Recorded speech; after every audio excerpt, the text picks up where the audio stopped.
Assalamualaikum warahmatullahi wabarakatuh. Perkenalkan, nama saya Fadli Nurhidayat dengan NIM 32022160063 dari jurusan Teknik Elektro Program Studi D3 Teknik Informatika dari Politeknik Negeri Pontianak.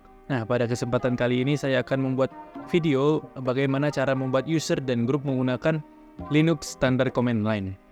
Nah, yang diperlukan sama seperti video sebelumnya, masih menggunakan virtual machine yaitu VirtualBox dan Linux yang sudah terinstall sebelumnya. Oke, langkah pertama kita langsung masuk saja ke VirtualBox. Nah, untuk VirtualBox di sini sudah saya start, mesinnya juga udah saya mulai, jadi tinggal masuk. Yang pertama kita lakukan, kita bisa membuat grup terlebih dahulu. Nah, pada video kali ini saya akan menggunakan dua grup, yaitu grup teknisi dan grup internship. Untuk membuatnya, kita bisa menggunakan sintaks seperti ini. Nah, untuk sintaknya seperti ini, menggunakan grup add spasi min g 510 teknisi. Nah, untuk 510 itu adalah grup ID atau penomoran grupnya, kemudian teknisi itu adalah nama dari grup tersebut. Oke, kita enter, kemudian kita buat satu lagi dengan nomor yang berbeda, 511 dengan nama grup internship. Oke, sudah kita buat. Nah, untuk melihat grup tersebut sudah terbentuk atau belum, kita bisa menggunakan perintah get etc group. Nah, di sini sudah tertera teknisi dengan grup ID 510 dan internship dengan grup ID 511. Artinya grup yang kita buat tadi sudah terbentuk dan sudah jadi. Nah, langkah berikutnya adalah kita akan membuat beberapa user, dan kemudian user-user tadi akan kita bagi menjadi dua, kemudian kita masukkan ke dalam grup yang sudah kita buat. Untuk teknisi kita buat 4 user dan internship kita buat 3 user. Nah, untuk membuat user dan langsung menginputkannya ke dalam grup, kita bisa menggunakan perintah ini.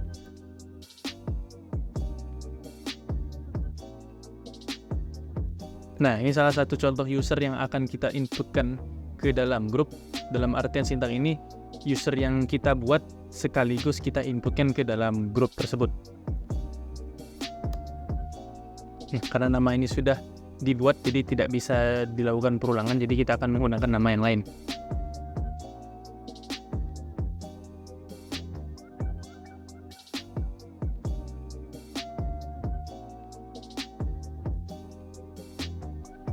Nah, untuk user yang akan kita buat dan kita masukkan ke dalam grup internship, sintaksnya juga sama, hanya saja penamaan grupnya kita ganti menggunakan nama grup internship yang sudah kita buat tadi, kemudian disusul dengan nama user yang akan dimasukkan. Nah, di sini sudah 7 user kita buat dan masing-masing dari user sudah kita kelompokkan dan sudah kita masukkan ke dalam grup masing-masing. Untuk melihat user-user tadi yang kita buat dan kita masukkan ke dalam grup itu apakah sudah benar-benar masuk ke dalam grup atau belum, kita bisa menggunakan perintah ini seperti ini. Nah, dua grup paling bawah yaitu grup teknisi dan internship dan memiliki kode 510 dan 511. Nah, di sini sudah memiliki anggotanya masing-masing. Di teknisi ada 4 anggota atau 4 user, ada Adi, Deli, Farah, dan Diana. Kemudian di internship ada 3, ada Aziz, ada Satria, dan ada Gilang. Berarti user yang kita buat tadi sudah kita alokasikan dan sudah kita masukkan ke grup masing-masing. Nah, langkah berikutnya kita bisa menambahkan password untuk masing-masing user tersebut dengan perintah seperti ini. Perintah passwd, kemudian disusul dengan nama user tadi. Nah, di sini kita akan diminta memasukkan password baru. Kemudian diminta lagi untuk mengkonfirmasi password yang kita input tadi. Kita lakukan ke semua user yang sudah kita buat. Nah, setelah membuat grup, membuat user dan menambahkan password ke masing-masing user, kita akan mencoba login dengan salah satu user yang sudah kita buat. Untuk login ke halaman baru, kita bisa menekan tombol Alt F2.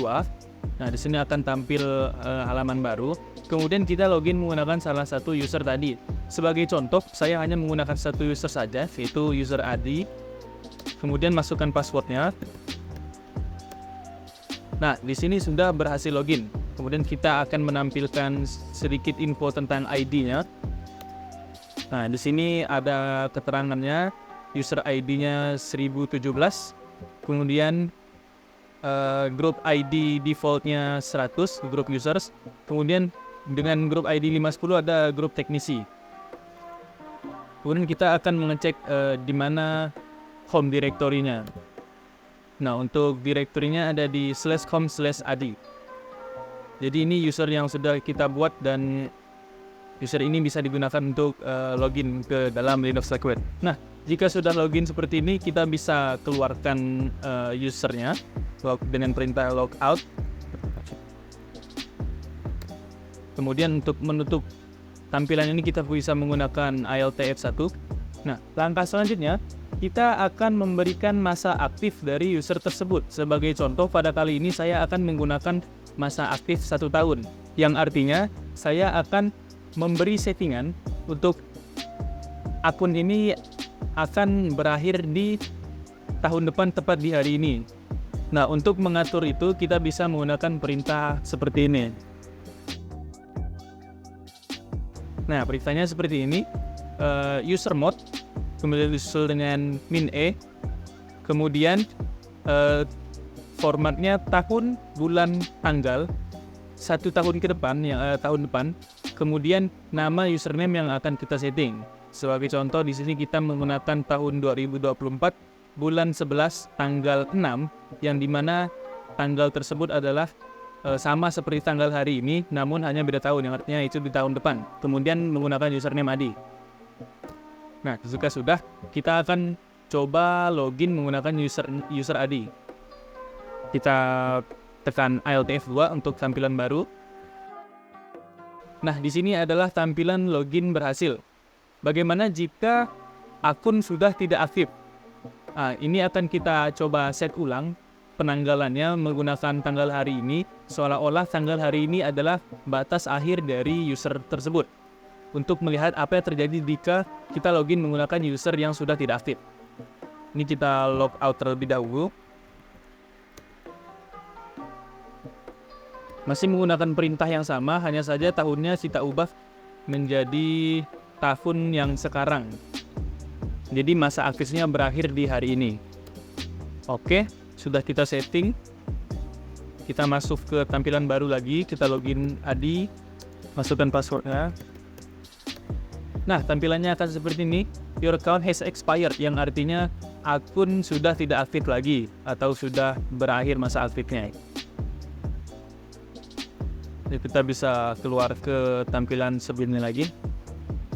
Nah, mungkin untuk video user dan grup pada kali ini hanya sampai di sini saja. Jadi kita hanya membahas membuat grup, membuat user, kemudian memberikan password dan memberikan masa aktif dari user tersebut.